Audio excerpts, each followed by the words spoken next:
नमस्कार दोस्तों, मैं मान सर आप सभी का नोबल एकेडमी नरवाना के इस ऑनलाइन प्लेटफॉर्म पर स्वागत करता हूं। उम्मीद है आपकी तैयारी बहुत अच्छी चल रही होगी और एक बहुत ही अच्छी जानकारी के साथ हम आज आपके सामने उपस्थित हैं और उम्मीद है कि ये जानकारी आपको पसंद आएगी और इसके माध्यम से हम हर रोज आपके साथ जुड़ने का प्रयास करेंगे। ज़्यादा समय ना खराब करते हुए सीधे अपने मुद्दे की बात पर आते हैं कि हम अभी एक किस प्रकार की प्लेलिस्ट क्रिएट कर रहे हैं जिसमें हम आप लोगों को अच्छी से अच्छी जो गवर्नमेंट जॉब जो लेटेस्ट आई हैं उनकी हर प्रकार की जानकारी आप तक पहुंचाएंगे। जिसमें आज जो हम जानकारी देने वाले हैं उसमें हम मिनिस्ट्री ऑफ होम अफेयर्स के अंतर्गत एक वैकेंसी आई हुई है इंटेलिजेंस ब्यूरो की। इंटेलिजेंस ब्यूरो भारत के खुफिया विभाग है और इसी खुफिया विभाग का जो संबंध है भारत की आंतरिक और बाह्य सुरक्षा से संबंधित जो है महत्वपूर्ण चीजों को कलेक्ट करना है। तो इंटेलिजेंस ब्यूरो जो है इसके अंदर अभी सिक्योरिटी असिस्टेंट यानी कि एसए और मोटर ट्रांसपोर्ट यानी कि एमटी, इसके साथ साथ मल्टीटास्किंग स्टाफ एमटीएस की जो अभी रिक्रूटमेंट आई है वो 600 स्वतंत्र पोस्ट के लिए भी आई हुई है और बड़ी ही शानदार वैकेंसी है। इसकी पूरी प्रोसेस क्या रहेगी, कितना इसमें पेपर होगा, क्या क्या सब्जेक्ट्स आएंगे, सबसे बड़ी समस्या रहती है स्टूडेंट्स की कि भाई इसका सिलेबस क्या रहता है, उसके बारे में बच्चे अक्सर पूछते रहते हैं। सारी जानकारी आपको एक ही वीडियो में मिल जाएगी। आइए स्टार्ट करते हैं।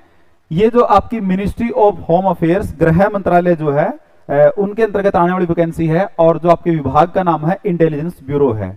और इंटेलिजेंस ब्यूरो में जो 600 स्वतंत्र पोस्टें आई हैं अभी जो इनका 2023 की है और इसके बारे में पूरी जानकारी हम यहाँ पढ़ेंगे कि इसके अंदर ये 14 तारीख और 10वां महीना और 2023 जो है ये इसका एप्लीकेशन जो है ऑनलाइन फॉर्म स्टार्ट होंगे और इसकी लास्ट डेट जो है नवंबर 13 की 2023 की है और इसकी जो फीस पे करने की लास्ट डेट भी वो 13 तारीख की ही है।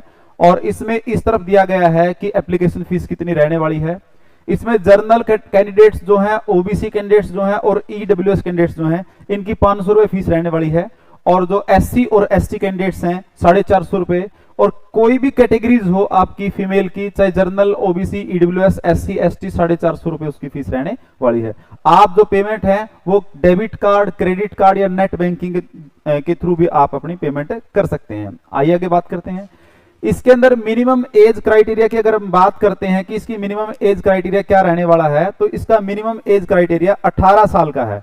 यानी कि जिन बच्चों की उम्र अभी 18 साल की हो चुकी है वो सभी बच्चे जो हैं इसमें अप्लाई कर सकते हैं। और मैक्सिमम एज क्राइटेरिया जो है वो एसए और एमटी की पोस्ट के लिए वो 27 साल है। सिर्फ एमटीएस की पोस्ट के लिए, मल्टीटास्किंग स्टाफ के लिए वो 25 साल की है। बात ध्यान रखना, एमटीएस के लिए 25 साल है और जो एसए और एमटी के लिए उसके लिए 27 साल की है। और एज रिलैक्सेशन जो है वो एमएचए जो है इंटेलिजेंस ब्यूरो में जो देता है वो आगे इसमें हम डिस्कशन करेंगे कि जो एज रिलैक्सेशन जो है वो क्या दिया जाएगा। आगे डिस्कशन करते हैं। नेक्स्ट चीज में आपने देख लिया इसके बारे में। नेक्स्ट जो है आपका इसमें बिल्कुल मेंशन किया गया है जो सिक्योरिटी असिस्टेंट और जो मोटर ट्रांसपोर्ट की टोटल वैकेंसीज हैं वो 362 वैकेंसीज हैं। इसमें सिर्फ आपकी क्वालिफिकेशन 10th पास हो, किसी भी रिकॉग्नाइज्ड बोर्ड से हो, एचबीएससी से हो, सीबीएसई से हो, आईसीएसई बोर्ड से हो, ओपन से हो, कोई भी बोर्ड आपका होगा। और इसके साथ आपको light motor vehicle driving licence आपके पास होना चाहिए और इसके साथ साथ आपके पास मैकेनिज्म की भी कुछ नॉलेज होनी चाहिए और 1 साल का आपके पास एक्सपीरियंस होना चाहिए इस ड्राइविंग लाइसेंस को लेने के बाद। और डोमिसाइल सर्टिफिकेट भी आपकी रिक्वायर्ड है जिस स्टेट से आप फॉर्म अप्लाई कर रहे हैं। जैसे आप हरियाणा से अप्लाई कर रहे हैं तो हरियाणा का जो डोमिसाइल सर्टिफिकेट या रेजिडेंस सर्टिफिकेट होता है उसकी रिक्वायरमेंट है। और इसके साथ साथ अगर हम मल्टीटास्किंग स्टाफ की बात करें 315 वैकेंसीज हैं, 10वीं पास इसकी क्वालिफिकेशन है और किसी भी बोर्ड से आपकी 10वीं पास हो और इसके साथ साथ आपको डोमिसाइल की रिक्वायरमेंट है जिस स्टेट से आप फॉर्म अप्लाई कर रहे हैं। आगे की बात करेंगे। हम यहां देख पाएंगे बिल्कुल कैटेगरी वाइज कि किस किस की कितनी पोस्टें हैं। जो सिक्योरिटी असिस्टेंट और मोटर ट्रांसपोर्ट के लिए जर्नल कैटेगरी यानी कि अनरिजर्व्ड कैटेगरी, यूआर का मतलब होता अनरिजर्व्ड, जिसके पास रिजर्वेशन नहीं है, 221 पोस्ट हैं। और ईडब्ल्यूएस के लिए 17 पोस्टें हैं। अदर बैकवर्ड क्लास के लिए 60 पोस्टें हैं और शेड्यूल कास्ट के लिए 34 पोस्टें हैं और शेड्यूल जो ट्राइब्स हैं उनके लिए यानी कि एसटी के लिए 30 पोस्टें हैं और टोटल 362 पोस्ट इसमें बताई गई हैं। जो मल्टीटास्किंग स्टाफ के लिए जर्नल कैटेगरी की 183, ईडब्ल्यूएस की 42 है, और ओबीसी की जो है 65 है, एससी की यहाँ पर कोई एक भी सीट मेंशन नहीं की गई है, और एसटी की 25, टोटल आपकी 315 होगी। आइए हम बात करते हैं नेक्स्ट पॉइंट में।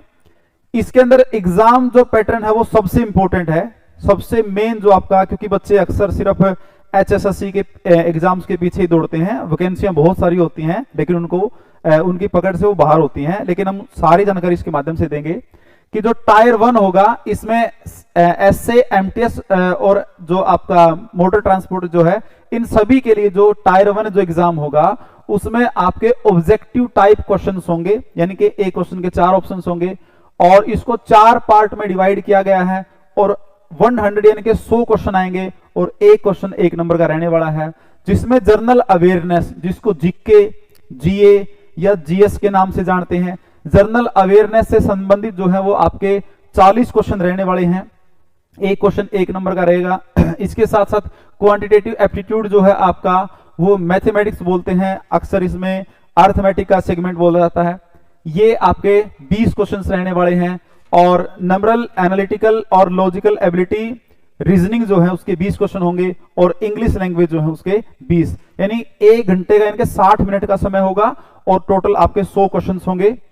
इसके साथ आपकी नेगेटिव मार्किंग अलग से मेंशन की गई है कि 1/4 की इसमें नेगेटिव मार्किंग रहने वाली है। उसके बाद टायर 2 जो सिर्फ ये एसए और एमटी के लिए है, ये मल्टीटास्किंग स्टाफ के लिए नहीं है, ये सिक्योरिटी असिस्टेंट के लिए और मोटर ट्रांसपोर्ट के लिए है, ये एमटीएस के लिए नहीं है। इसके अंदर जो है ड्राइविंग टेस्ट होगा आपका, और मैकेनिज्म होगा, ये आपका 50 मार्क्स से रहने वाला है, और इसके अंदर 50 क्वेश्चन इससे पूछे जाएंगे। समय इसके अंदर नहीं दिया गया है, मेंशन नहीं किया गया है। और एमटीएस के लिए स्पेशली इन्होंने मेंशन किया है कि एक डिस्क्रिप्टिव टेस्ट होगा, जैसे पहले एसएससी, एमटीएस और सीएचएसएल में होता था, जिसमें एसे राइटिंग और लेट राइटिंग पूछा जाता था। उसने बोला कि descriptive test on English language and comprehension, basic of English language, vocabulary, correction grammar, sentence structure, synonyms, antonyms और इज करेक्ट यूजेस एक्सेट्रा, ये सारी चीजें मेंशन की गई हैं। इसमें से इस प्रकार से होगा test comprehension and paragraph writing in 150 words, यानी इसमें डिस्क्रिप्टिव भी होगा आपका, जिसमें आपको कंप्रीहेंशन और पैराग्राफ राइटिंग के बारे में पूछा जाएगा। और ये जो होगा एग्जाम सिर्फ क्वालिफाइंग नेचर का होगा, इसके फाइनल में कोई भी मार्क्स काउंट नहीं होंगे, यानी ये आपका जो होगा दोनों के दोनों ये क्वालिफाइंग नेचर के हैं, और यहां से आपकी मेरिट बनने वाली है। इसके अलावा अगर हम बात करते हैं जी आपका जो MHA ministry of home affairs की जो वैकेंसी आई है, बड़ी शानदार पोस्ट है, और ऐसी ही बहुत सारी जानकारी आपके साथ हम साझा करते रहेंगे।